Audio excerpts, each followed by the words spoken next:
Assalamualaikum warahmatullahi wabarakatuh. Salam sejahtera bagi kita semua. Sebelumnya, perkenalkan, nama saya Aisyah Ramadhani dengan NIM K31190.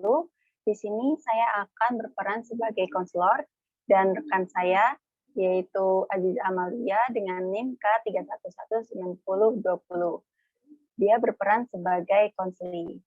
Di sini kami dari kelompok 2 akan memperankan contoh konseling dengan pendekatan RIGT. Saya akan menyampaikan sedikit terkait permasalahan yang dialami konseling. Aziza Amalia merupakan salah satu siswi di SMA N 1 Surakarta. Aziza merupakan siswi yang ramah dan juga sopan. Ia cukup memiliki banyak sekali teman di sekolah karena ia aktif di OSIS dan beberapa ekstrakurikuler yaitu English Club dan PMR. Dari banyaknya teman dan relasi yang ia miliki, ternyata dirinya memiliki permasalahan dengan hal tersebut. Aziza sangat baik dengan temannya, sampai-sampai dirinya selalu berusaha untuk menyenangkan orang lain. Aziza tidak memiliki cukup keberanian untuk menolak permintaan temannya karena ia khawatir akan membuat temannya kecewa. Aziza akan berupaya sekuat tenaga membantu temannya jika ia dapat melakukannya. Dirinya berpikir bahwa hal yang dilakukannya ini merupakan perilaku terpuji karena menolong orang. Dia merasa senang jika ada yang meminta bantuan kepadanya, tetapi ia juga tidak jarang merasa terbebani. Azizah ragu akan tindakan yang selama ini dilakukan. Apakah merupakan tindakan yang tepat atau tidak untuk dilakukan. Assalamualaikum, selamat sore Mbak Azizah. Waalaikumsalam Bu, selamat sore. Bagaimana kabarnya hari ini Mbak? Alhamdulillah baik Bu. Alhamdulillah. Wah, tampaknya Mbak Azizah segar sekali nih. Habis melakukan kegiatan apa Mbak? Ya sih Bu, saya tadi habis bantuin Mama aja Bu bikin kue, terus mandi deh. Saya sempat deg-degan gitu Bu, tadi aja saya hampir lupa Bu. Maaf ya Bu. Nggak apa-apa, santai aja ya Mbak. Yang penting kan tidak lupa, baru hampir aja. Nah, kayaknya Mbak Azizah ini suka masak-masak ya? Iya Bu, cuma coba-coba gitu Bu, kalau Mama masak ya saya ikutan nimbrung. Oh, wah keren sekali itu Mbak. Pasti bisa jadi idaman mertua di masa depan nanti. Bisa aja. Oh iya, Mbak Azizah ini dari kelas 11 apa ya? Saya dari PS1 Bu. Oh, baik-baik. Kalau boleh tahu kegiatan sekolah bagaimana Mbak? Apakah aman? Soalnya kan sekarang kan serba online nih. Alhamdulillah sih Bu, lancar aja ya, walaupun harus menyesuaikan diri ya Bu ya, apalagi kadang kalau PJJ itu kan suka nggak fokus gitu Bu, keadaan di rumah sama di sekolah kan beda ya Bu, jadi ya itu lebih belajar buat nerima dan adaptif Bu, karena udah hampir 2 tahun juga. Betul banget itu Mbak. Mau tidak mau ya harus dijalankan karena sudah bagian dari sistem juga kan. Lalu Mbak Azizah ini sebelumnya belum pernah ke sekolah ya? Saya sesekali masih ke sekolah kok Bu untuk ngurusin beberapa organisasi sama ekskul. Tapi udah 1 bulan ini nggak ke sekolah Bu karena saya harus ikut mama ke rumah nenek saya di Bekasi. Ya jadi saya minta untuk konseling online. Oke baik, gak apa-apa Mbak Azizah. Ibu juga kebetulan sekarang ini tidak lagi di Solo karena ada beberapa urusan di luar kota. Semoga harapannya ke depannya konseling ini tetap efektif ya Mbak. Amin. Baik kalau begitu. Kalau boleh tahu Mbak Azizah ini apakah sudah pernah mengikuti konseling sebelumnya? Kayaknya sih udah sih Bu sekali. Itu dulu banget waktu saya SMP kelas 8. Tapi saya nyebutnya bukan konseling Bu, tapi konsultasi. Oke, baik. Eh, Sebelumnya, kalau Ibu boleh tahu nih, apa yang Mbak Aziza pahami terkait konseling atau konsultasi yang pernah dilakukan tersebut?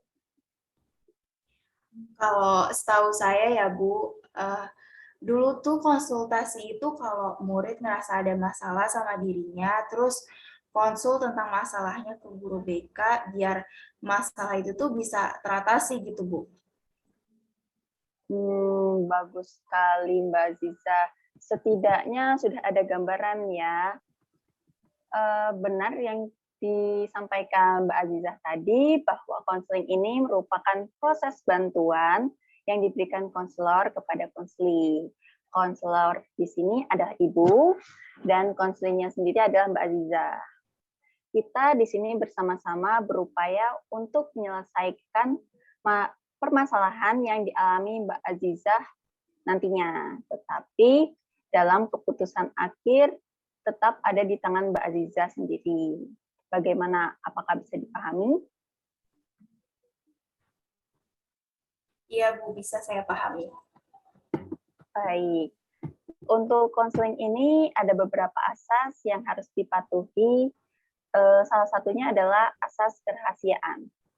Dalam proses konseling, semuanya akan dijaga kerahasiaannya. Jadi, Mbak Aziza tidak perlu khawatir untuk mengungkapkan segala permasalahan yang dialami.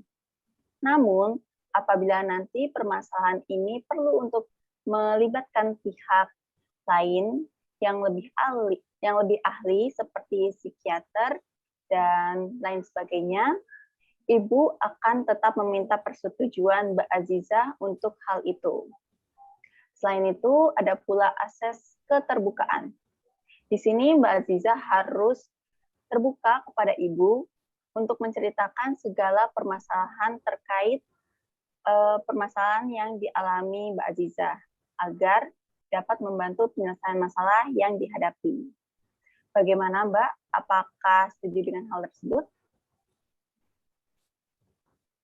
Ya Bu, insya Allah saya setuju dengan segala ketentuannya selama itu nggak ngerugiin saya dan juga membahayakan saya. Baik. Insya Allah aman kok Mbak. Lalu kita sepakati untuk sesi konseling hari ini kita batasi selama 50 menit ya. Apakah bisa disetujui?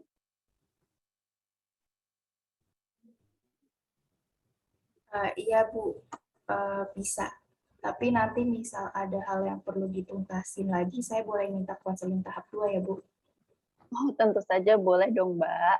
Nanti kita akan sepakati waktunya apabila memang benar-benar dibutuhkan ya. Terima kasih Bu. Mbak. Baik, sebelum kita masuk ke sesi konseling, silakan Mbak Aziza cari posisi ternyaman dan dengan ruangan yang dikondisikan agar sesi konseling bisa berjalan efektif. Siap Bu, ini udah paling nyaman dan insya Allah nggak ada gangguan. Baik, Mbak. Karena konseling kita ini secara online, di mana sangat bergantung pada jaringan ya. Bila nanti audio atau video Ibu kurang jelas, silahkan diinterupsi, baik melalui kolom chat maupun WA ya Mbak. Begitu pula sebaiknya. Ya Bu, siap. Baik, sebelumnya untuk lembar persetujuan konseling yang Ibu berikan tadi siang, apakah sudah diisi Mbak?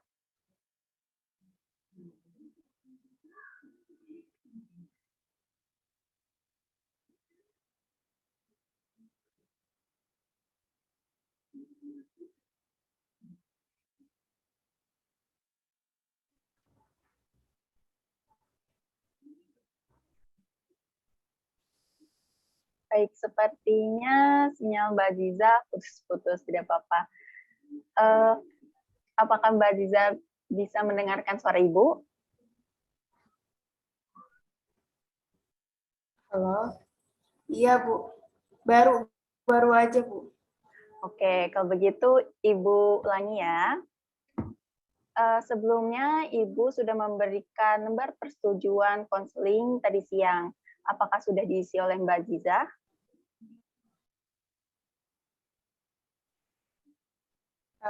Iya, Bu. Baru saja saya sudah isi. Oke, baik. Terima kasih, Mbak.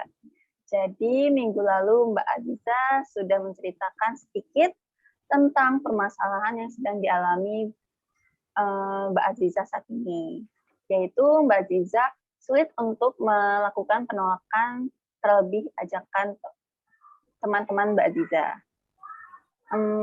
Kalau boleh, silahkan Mbak Aziza bisa lebih menceritakan secara mendetail akan masalah yang sedang dihadapi.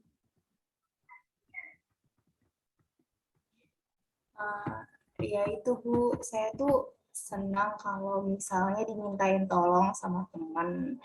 Tapi kadang kalau saya nggak mampu, tetap saya usahain gimana pun caranya begitu, Bu. Padahal terkadang apa yang saya lakuin itu yang bebanin saya. Tapi kalau nolak juga saya nggak enak gitu, Bu.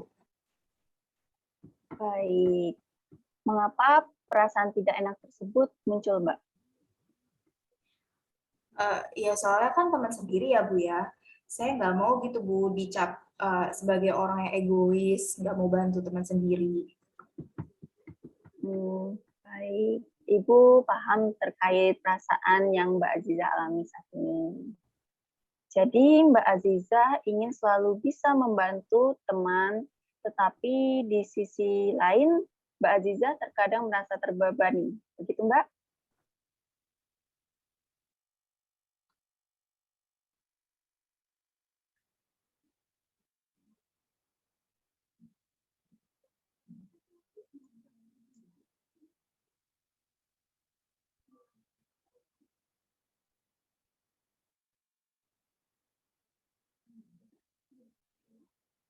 Bagaimana Mbak Aziza?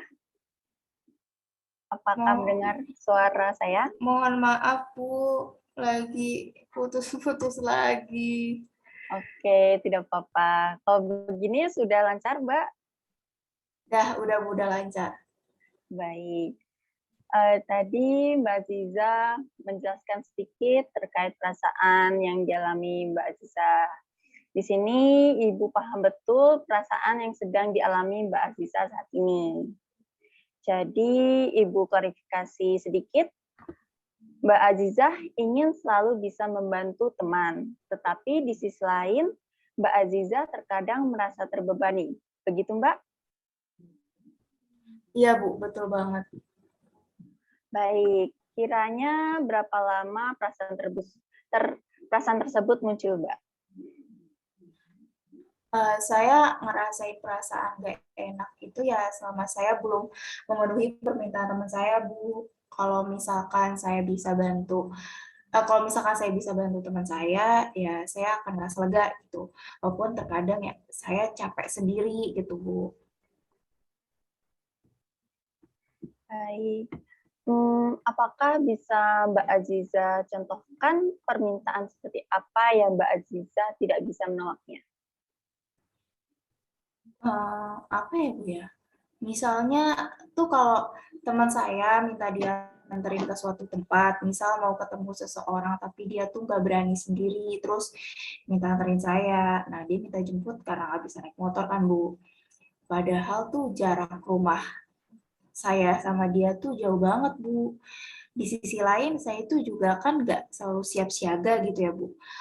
Ada kegiatan juga yang ya harus saya kerjain, yang harus saya selesaikan gitu, Bu.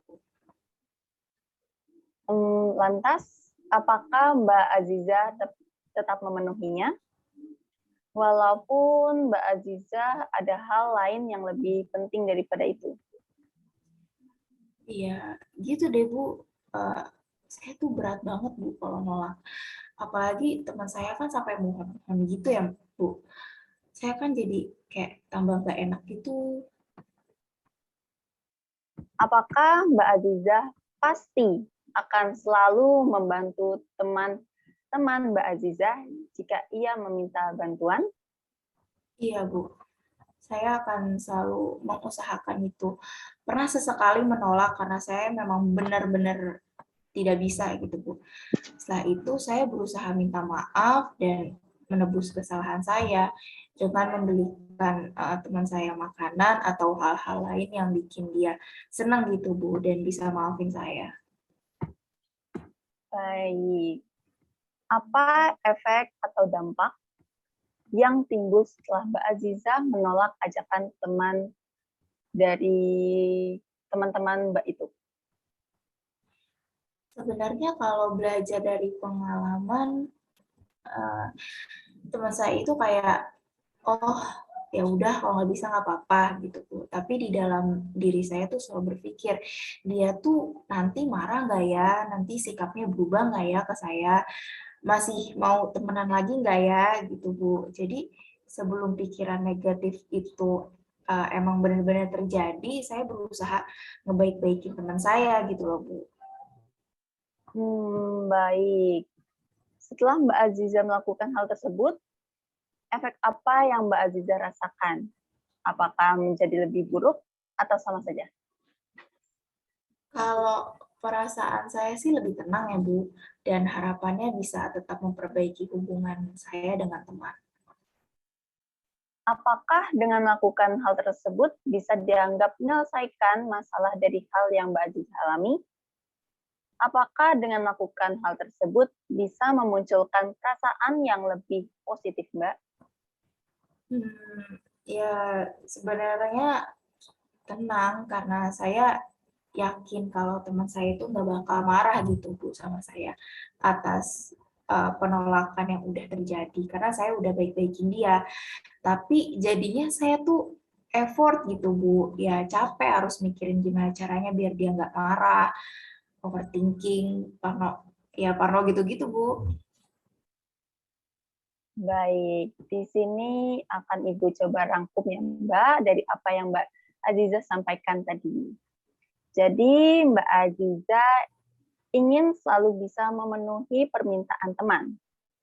Apabila suatu saat terjadi penolakan, Mbak Aziza akan memikirkan segenap upaya agar teman Mbak Aziza tidak marah akan penolakan Mbak Aziza tersebut. Hal tersebut menjadikan Mbak Aziza lebih tenang karena perasaan bersalah semakin berkurang. Tetapi di sisi lain juga, Mbak Aziza merasakan lelah, overthinking, effort berlebih, padahal kenyataannya belum tentu teman Mbak Aziza akan marah. Apakah benar seperti itu, Mbak? Iya sih, Bu, benar banget. Padahal sebenarnya teman saya ya kayak biasa aja gitu, Bu. Cuma takutnya kalau di belakang ngomongin saya apa gimana gitu, Bu. Nanti ya saya jadi nggak punya teman. Baik, apakah ketakutan yang Mbak Aziza rasakan tersebut memiliki dasar yang kuat? Atau apa yang menyebabkan perasaan takut itu muncul? Apa ya, Bu? Saya nggak suka aja gitu, Bu, kalau misalkan ada teman minta tolong, terus saya nggak bantu.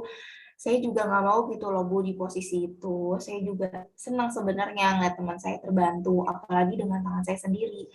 Jadi seenggaknya saya bermanfaat lah, Bu, buat orang lain. Saya juga nggak mau, Bu, kalau sempat ngecewain teman sendiri. Baik, Mbak. Di sini Ibu coba ringkas kembali ya, berdasarkan pemaparan yang disampaikan. Bahwa permasalahan yang dihadapi Mbak Azizah yaitu perasaan tidak enakan. Terlebih ketika ada yang meminta bantuan dan melimpahkan tanggung jawab kepada Mbak Azizah.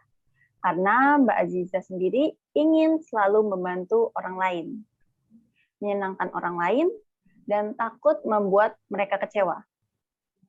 Akan tetapi, dari apa yang Mbak Azizah lakukan ternyata berdampak pada diri Mbak Azizah, yaitu merasa lelah dan terbebani karena sikap teman-teman Mbak Azizah tersebut. Apakah benar itu, Mbak? Iya, Bu, kurang lebih seperti itu terkait perasaan yang saya rasain sekarang dan situasi yang saya hadapin. Baik. Apa yang menyebabkan Mbak Aziza memiliki pandangan harus membahagiakan orang lain terlebih dahulu? Bukankah diri sendiri juga harus dipikirkan, Mbak? Iya, kalau bisa sih gitu sih, Bu. Jadi saya nggak mau gitu kalau sampai dicap uh, ya sebagai orang egois. Memang seperti apa orang yang egois menurut pandangan Mbak Aziza?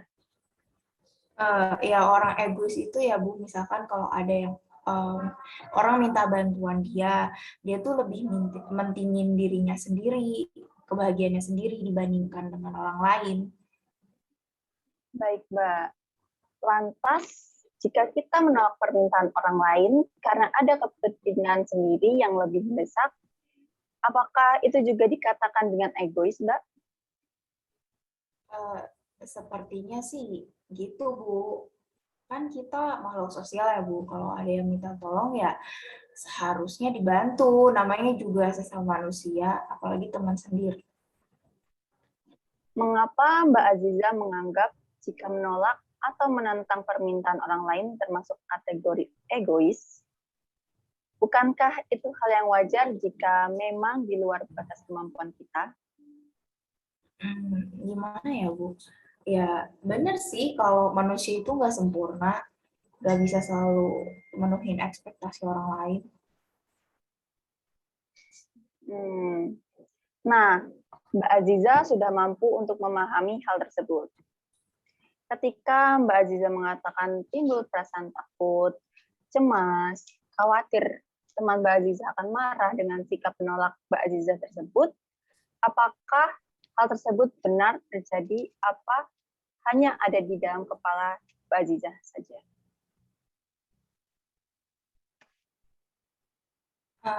Sejauh ini sih nggak terjadi ya Bu, tapi kalau terjadi gimana Bu? Itu kan baru kalau kan Mbak, belum tentu pasti terjadi. Seandainya manusia itu selalu takut dengan hal-hal yang belum pasti terjadi, apakah orang di dunia ini hanya akan berdiam diri menunggu kematian? Kok bisa gitu sih Bu? Ya, sekarang Mbak Aziza bayangkan saja di dunia ini. Setiap apa yang kita lakukan itu pasti ada resikonya. Kalau orang itu takut akan resiko yang nantinya ia temui, setiap manusia pasti tidak akan berkembang, Mbak. Misal takut naik kendaraan. Nanti kalau kecelakaan bagaimana? Akhirnya berdiam diri di rumah. Memang menjamin di rumah itu aman. Kalau nanti ada bencana, kalau ada perampokan, dan sebagainya. Nah, bayangkan saja jika hal tersebut terjadi. Manusia lebih mengutamakan kata kalau, karena ketakutan yang tidak berdasar. Iya sih Bu. Baik, sekarang kita refleksikan pada diri Mbak Aziza. Apakah Mbak Aziza pernah ditolak oleh seseorang ketika minta tolong tapi teman lagi sibuk? Gimana perasaan Mbak Aziza? Apakah akan menganggap temanmu itu egois? Apa Mbak Aziza punya pemikiran untuk marah sama dia atau nggak mau lagi jadi temannya? Iya, ya nggak gitu juga sih Bu. Lantas, apa yang bisa disimpulkan, Mbak? Iya ya Bu, saya jadi lebih terang pemikirannya dari tanggapan dan ilustrasi yang tadi Bu sampaikan. Kalau pada dasarnya menolak seseorang karena ada hal yang lebih penting yang harus diselesaikan itu wajar, itu bukan egois. Dan pemikiran-pemikiran negatif kita kan sebenarnya menjadikan masalah itu muncul ya Bu, padahal ya sebenarnya belum tentu terjadi. Wah, analisis yang bagus sekali Mbak Aziza. Jadi Mbak Aziza sudah menyadari bahwa akar dari permasalahan ini adalah pikiran yang negatif. Atau kita bisa menyebutkannya sebagai keyakinan irasional atau irrational belief. Iya sih Bu, kayaknya juga gitu. Baik Mbak Aziza, mungkin ada sedikit keraguan ya. Ibu di sini akan membantu dengan memberikan lembar syahadat pertama. Jadi permasalahan yang muncul melalui beberapa proses. Pertama, tadi Ibu menanyakan kepada Mbak Ziza perasaan yang muncul akibat permasalahan yang dihadapi. Nah, silakan dituliskan di kolom perasaan negatif bagian C. Kemudian Ibu juga menanyakan peristiwa apa yang bisa menyebabkan timbulnya perasaan tersebut. Hal tersebut bisa dituliskan di kolom activating event bagian A. Hingga sekarang akhirnya Mbak Aziza menyadari bahwa memiliki pemikiran atau keyakinan yang irasional. Hal tersebut bisa dituliskan di kolom irrational belief bagian IB. Apakah Mbak Aziza bisa memahaminya? Saya coba dulu deh, Bu. Baik, Ibu akan kirimkan melalui WA ya. Silahkan diisi dalam waktu 2 menit. Cukup tidak? Iya, Bu. Siap. Saya coba dulu ya, Bu. A few moments later. Sudah, Bu. Baik, Ibu cek terlebih dahulu ya. Ya, sudah masuk. Terima kasih ya Mbak Ziza. Di sini kita analisis bersama-sama. Mbak Aziza menuliskan perasaan negatifnya yaitu tidak enakan, khawatir, cemas, takut kalau teman marah, dan meninggalkan Mbak Aziza. Kemudian activating event-nya atau peristiwa yang mendasari terjadinya hal tersebut adalah karena teman yang meminta bantuan mengajak untuk melakukan suatu kegiatan di saat Mbak Aziza memiliki kepentingan lain atau di luar batas kemampuan.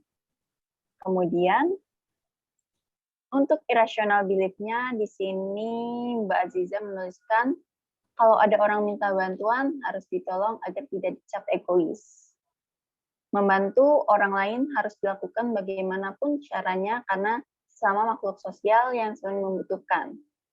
Kalau kita membantu, nanti pasti akan dibantu seperti itu ya, Mbak? Iya, Bu. Benar nggak sih, Bu? Betul sekali, Mbak Ziza. Tetapi, apakah Mbak Ziza memahami makna dari syarat yang sudah dikerjakan tersebut? Gimana ya, Bu? Setahu saya tuh kayak cuma karena pemikiran yang irasional itu bisa berdampak buruk bagi diri saya. Gitu sih, Bu. Baik, Ibu coba jelaskan sedikit ya. Jadi manfaat setelah Mbak Ziza mampu mengidentifikasi bagian A, B, dan C, harapannya nanti bila Mbak Ziza menemukan permasalahan yang serupa, Mbak Ziza tahu apa yang seharusnya dirubah.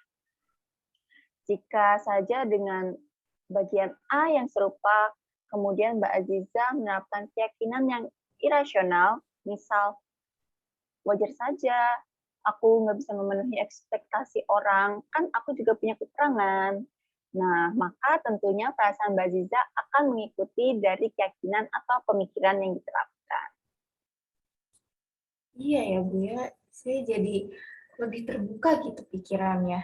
Tapi Bu, jujur saya tuh nggak punya keberanian gitu, Bu, buat nolak permintaan atau ajakan dari teman saya itu. Apakah jika Mbak Aziza menolak permintaan teman ketika Mbak Aziza merasa keberatan melakukannya, apakah menimbulkan permasalahan besar? Apakah Mbak Aziza sudah pernah melakukannya? Iya, kayak yang udah saya lakuin tadi, Bu. Pernah nyoba sesekali, tapi saya was-was terus gitu, Bu, bawaannya. Bawaannya tuh kayak selalu overthinking gitu, Bu. Sama respon-respon dari teman saya. Kayak teman saya ngomongin saya di belakang saya gitu. Soalnya kan kalau di depan kan ya nerima gitu.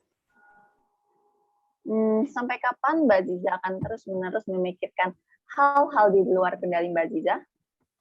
Apakah Mbak Ziza memiliki tanggung jawab atas kebahagiaan teman Mbak Ziza? Ya, sebenarnya enggak sih, Bu. Ya, kembali ke ungkapan yang tadi saya katakan ya, Bu. Bahwa manusia itu enggak selalu bisa memenuhi ekspektasi orang lain karena kemampuannya yang terbatas. Oke, lantas apakah Mbak Aziza sekarang sudah benar-benar menyadari bahwa keyakinan irasional yang terus-menerus dikembangkan itu tidak baik? Iya, Bu. Saya tuh kan jadi overthinking dengan hal-hal yang nggak pasti ya, Bu. Padahal itu kan nggak baik ya, Bu, buat kesehatan mental saya. Sekarang Ibu akan membantu membuat semuanya menjadi lebih jelas dengan lembar self-help kedua. Silakan tulis pemikiran irasional yang selama ini dikembangkan dan apa dampak dari pemikiran tersebut. Siap, Bu. Moments later. Sudah, Bu. Saya sudah kirim kembali lewat WhatsApp. Oke, baik. Terima kasih, Mbak. Mari kita cek. Di sini tertulis bahwa dengan pikiran yang irasional menyebabkan Mbak Aziza merasa was-was, gelisah, cemas, dan takut akan hal-hal yang belum terjadi, terlebih berkaitan dengan respon teman yang mungkin saja akan marah dan kecewa akan sikap penolakan Mbak Aziza. Begitu ya? Iya, Bu, betul. Baik. Di sini mari kita bersama-sama akan membenahi pikiran irasional tersebut ya, Mbak. Ibu akan bantu dengan beberapa postingan di Instagram dari @studiojiwa yang memiliki relevansi dengan masalah yang sedang dihadapi Mbak Aziza saat ini. Sebentar ya, Mbak, Ibu kirimkan. Nah, di sini ada beberapa posternya, Mbak.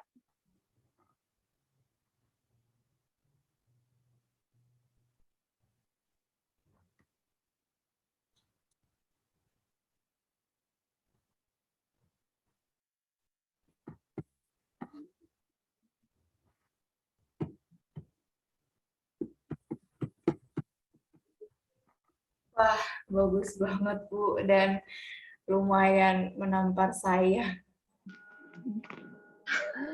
Baik, setelah melihat dan memahami dengan sesama akan materi yang Ibu kirimkan tadi, coba Mbak Aziza refleksikan pada diri Mbak Aziza saat ini. Dan tuliskan kembali dalam lembar keempat ya Mbak, berjudul Persepsiku. Apakah Mbak Aziza berkenan? Siap, Bu. Saya coba dulu.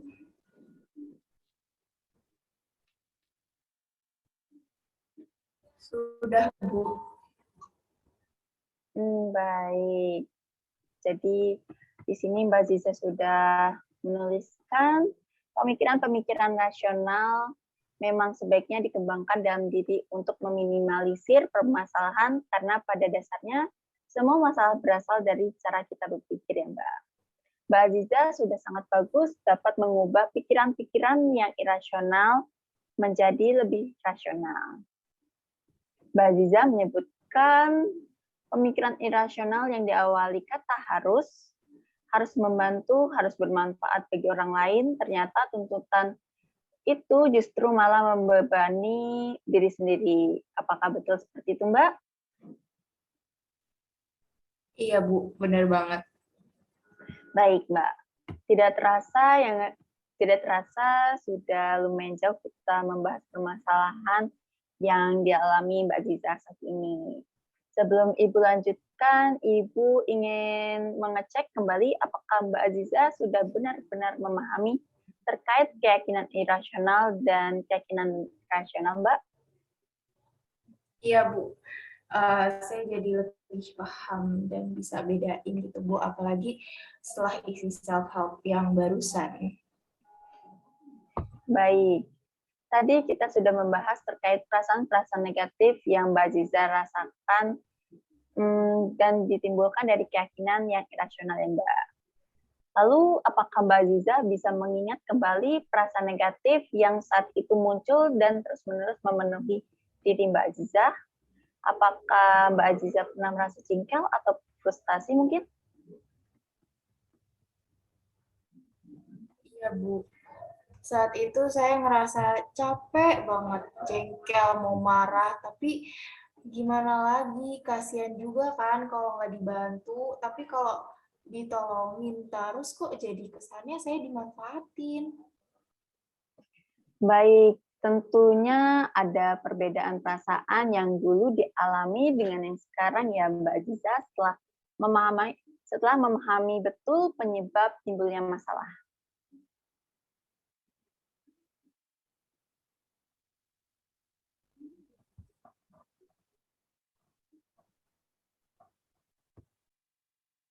Mohon maaf, Bu, putus, Bu.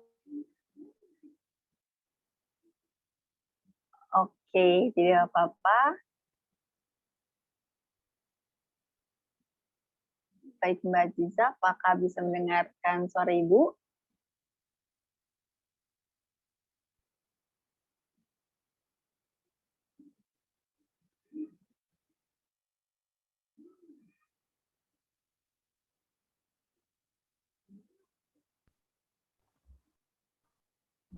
Baik, apakah Mbak Aziza sudah bisa mendengarkan suara Ibu? Sudah, Bu. Baik. Ibu ulangi ya tadi yang Ibu ucapkan sebelumnya. Di sini Mbak Aziza sudah mulai terlihat perbedaan antara perasaan yang dulu dialami dengan perasaan yang sekarang setelah Mbak Aziza memahami betul penyebab dari timbulnya masalah ya Mbak? Iya, Bu. Jelas ada bedanya. Baik. Ibu minta agar Mbak Aziza bisa melepaskan semua perasaan negatif yang dialami dan menggantikannya dengan perasaan positif. Di sini Ibu ingin Mbak Aziza menuliskan segalanya dalam subhab ke-5. Bagaimana? Apakah Mbak Aziza keberatan? Nah, aman, Bu. Saya coba dulu ya, Bu. Baik. More moments later.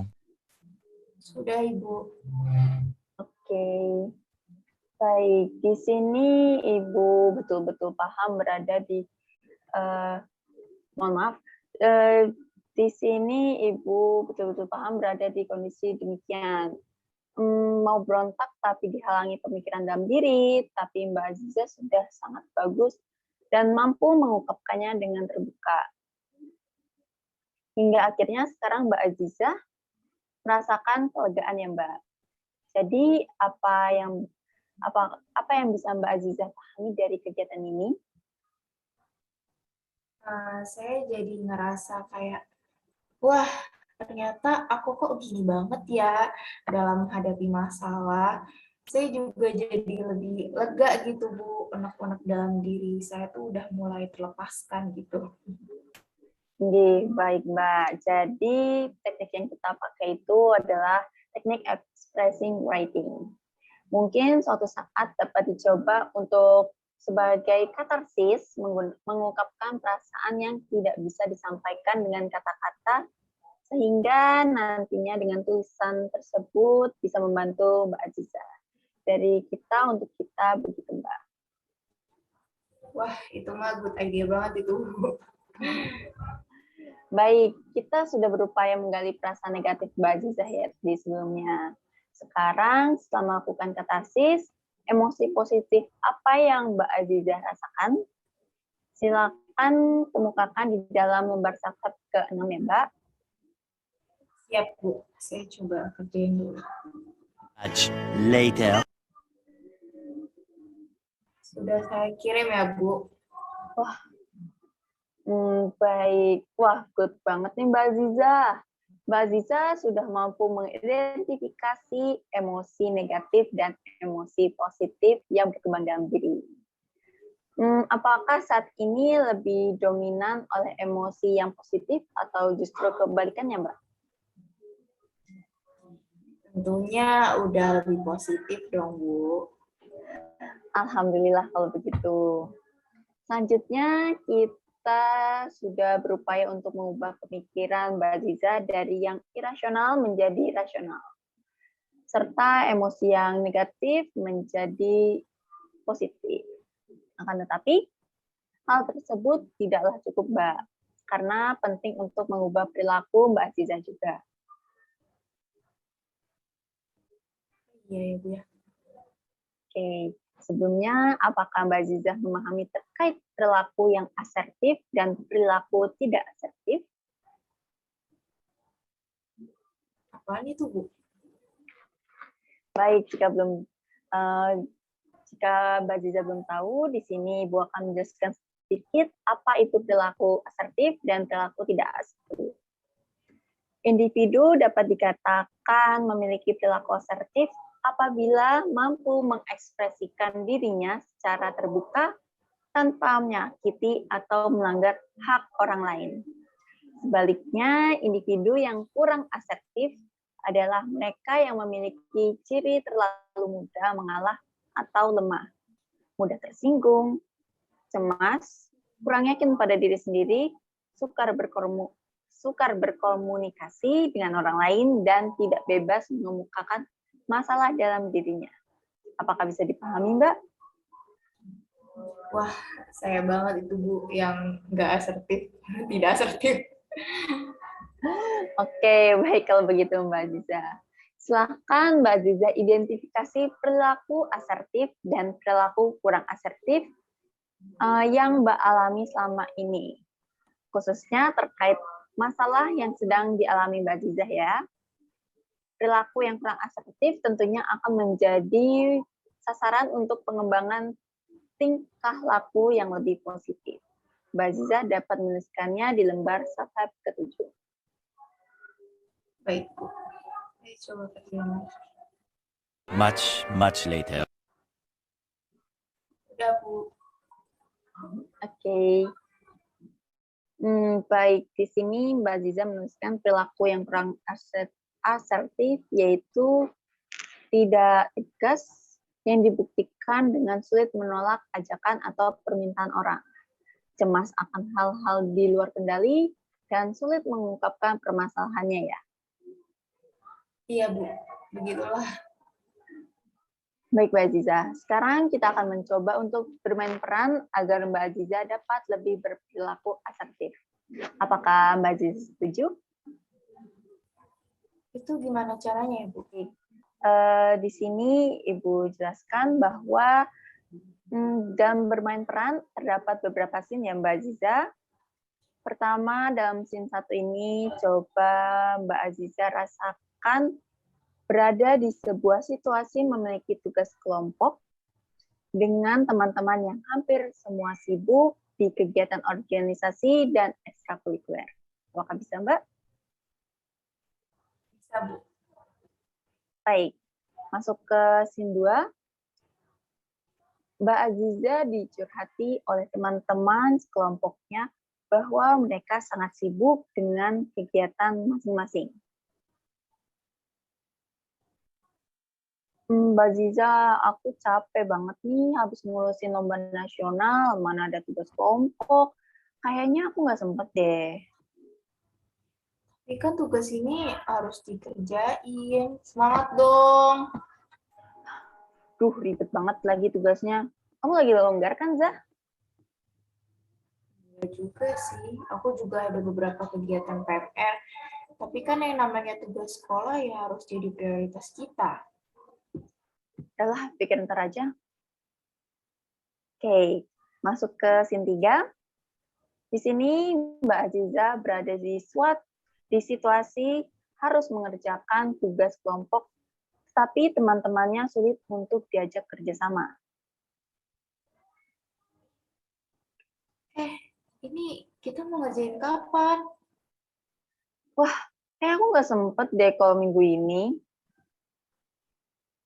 Ya, jangan gitu dong, kan ini tugas kelompok. Nanti aja lah, kalau udah pepet pasti dikerjain kok.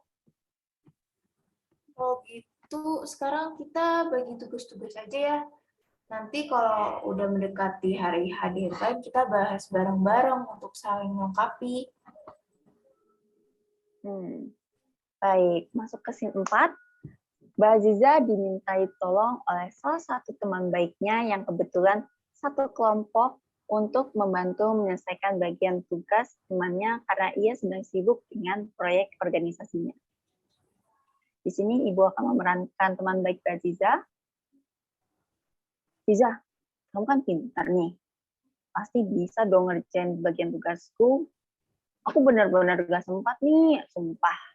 Proyek organisasiku udah numpuk banget. Maaf ya, tapi aku sebenarnya juga ada banyak tugas yang harus aku kerjain. Kalau kamu mau, nanti kita bisa ngerjain bareng kok. Aku bakalan bantu ajarin, tapi kamu juga harus tanggung jawab sama tugas kamu. Wah, Mbak Aziza sangat keren. Sampai sekarang Mbak Aziza bisa dengan mudah merefleksikan apa yang Ibu katakan menjadi sebuah pemikiran yang rasional, emosi positif, dan sekarang perilaku yang lebih asertif. Ibu yakin kalau Mbak Aziza pasti dapat keluar dari permasalahan ini jika Mbak Aziza sungguh-sungguh ingin melakukan perubahan. Bisa aja ya, saya juga ini lancar kan karena ibu. Kalau sama teman saya nggak tahu deh Bu gimana. Jangan gitu Mbak, yang penting jangan putus asa ya. Ibu yakin kok Mbak Aziza ini bisa. Bisa. Ayo, jadi ditanamkan lagi pikiran rasional dan emosi positifnya ya Mbak. Iya ya Bu ya, bismillah ya Bu. Baik, karena tidak terasa sesi konseling kali ini sudah melebihi jam yang kita sepakati. Sudah lebih beberapa menit ya tampaknya ini. Bagaimana kalau Ibu berikan penugasan agar Mbak Aziza bisa belajar mengembangkan perilaku yang lebih asertif? Boleh Bu, saya setuju. Baik, kalau begitu silahkan Mbak Aziza tuliskan perilaku asertif apa saja yang berhasil dilakukan selama 2 minggu ke depan. Kita akan bertemu 2 minggu lagi dengan progres yang Mbak Aziza miliki. Bagaimana, bisa? Siap Bu, laksanakan. Baik, kalau begitu sebelum Ibu akhiri, apakah ada hal lain yang ingin disampaikan? Udah cukup Bu, udah komplit konselingnya buat kali ini. Ya nggak seperti waktu saya SMP dulu. Baik. Untuk pertemuan selanjutnya kita jadwalkan kurang lebih 1 pekan lagi di hari yang sama ya, Mbak? Baik Bu, saya bisa. Baik. Yang penting bisa membantu Mbak Aziza dalam mengatasi permasalahan ini ya, Mbak. Sebelumnya Ibu ucapkan terima kasih atas kerjasama yang sangat baik sekali dari Mbak Aziza, sehingga konseling kali ini bisa mencapai tujuan yang diharapkan. Iya Bu, saya juga berterima kasih sekali sama Ibu. Maaf ya Bu kalau misalnya saya agak keras kepala gitu. Kalau gitu boleh nggak Bu? Saya live duluan. Karena ini sudah dipanggil Ibu. Oke, boleh. Silakan Mbak Aziza. Oke, Assalamualaikum Bu. Waalaikumsalam.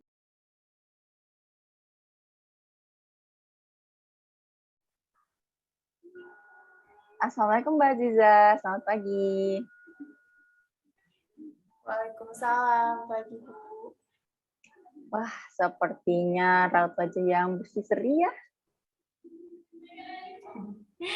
Aduh, iya Bu. Senang juga karena saya ketemu lagi sama Ibu. Aduh, biasa aja kumpulan anak muda ini. Bagaimana Mbak, setelah 2 minggu kita tidak berjumpa? Syukur sih Bu, syukur. Alhamdulillah banget Bu. Ya, lebih baik hasilnya. Oke, apakah Ibu boleh tahu Ibu terkait progresnya seperti apa Mbak? Ya Bu ya, saya belum kirimkan lembar self-help-nya. Bentar ya Bu, saya kayaknya. Baik. Kirim ya Bu. Ya, jadi kurang lebih seperti itu deh Bu. Baik, alhamdulillah sekarang Mbak Aziza sudah dapat mengembangkan perilaku yang lebih asertif ya Mbak. Silahkan Ibu ingin dengar dari ucapan Mbak Ziza sendiri terkait hasil self-help yang kemarin.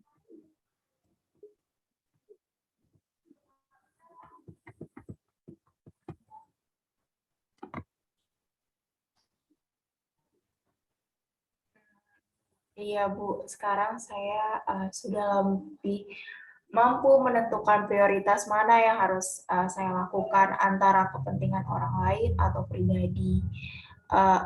Dan untuk lebih tegas lagi, kalau ada orang yang seenaknya sama saya, sekarang saya udah bisa nolak ajakan temen juga, Bu, yang kiranya kurang penting atau beban bagi diri sendiri. Dan tentunya belajar mengkomunikasikan semuanya dengan baik, Bu, biar nggak terjadi salah paham. Gitu aja sih. Wah, keren sekali Mbak Ziza. 2 minggu tidak bertemu, ternyata progresnya sangat signifikan ya Mbak. Iya nih Bu, berkat Ibu juga loh Bu. Ibu hanya sebagai perantara saja loh Mbak, sepenuhnya perubahan ada di tangan Mbak Aziza. Iya Bu. Baik, setelah adanya perubahan tersebut, bagaimana perasaan Mbak Aziza saat ini? Saya lega Bu, saya senang akhirnya saya bisa melewati masalah ini. Alhamdulillah, Ibu ikut senang dengarnya Mbak. Mbak Aziza harus terus semangat apabila ada masalah-masalah yang datang. Jangan pantang menyerah, hadapi semua dengan pikiran dan perilaku yang positif agar menemukan penyelesaian masalah yang baik. Iya Bu, saya akan terus semangat dan pantang menyerah. Baik Mbak, kira-kira apakah ada masalah atau hal lain yang ingin Mbak Aziza sampaikan? Belum ada Bu. Baik, sebelum Ibu akhiri, Mbak Aziza, Ibu mau minta tolong setelah sesi konseling ini untuk mengisi lembar kepuasan konseling dan refleksi diri ya Mbak. Ibu akan kirimkan setelah ini. Baik Bu, siap. Baik, terima kasih Mbak. Jadi kalau kita akhiri sesi ini, apakah bisa Mbak? Baik Bu, bisa. Oke, baik. Sebelumnya Ibu ucapkan terima kasih kembali atas ketersediaan Mbak Aziza karena sudah mampu dan mau berbagi cerita dengan Ibu. Semoga dari apa yang kita bicarakan bisa memberikan manfaat untuk kita semua ya Mbak. Baik Bu, saya juga terima kasih karena Ibu udah bantu saya. Kayak gitu sih Bu, saya izin live ya Bu ya, karena ada kegiatan setelah ini. Baik, silakan Mbak Aziza. Assalamualaikum. Waalaikumsalam.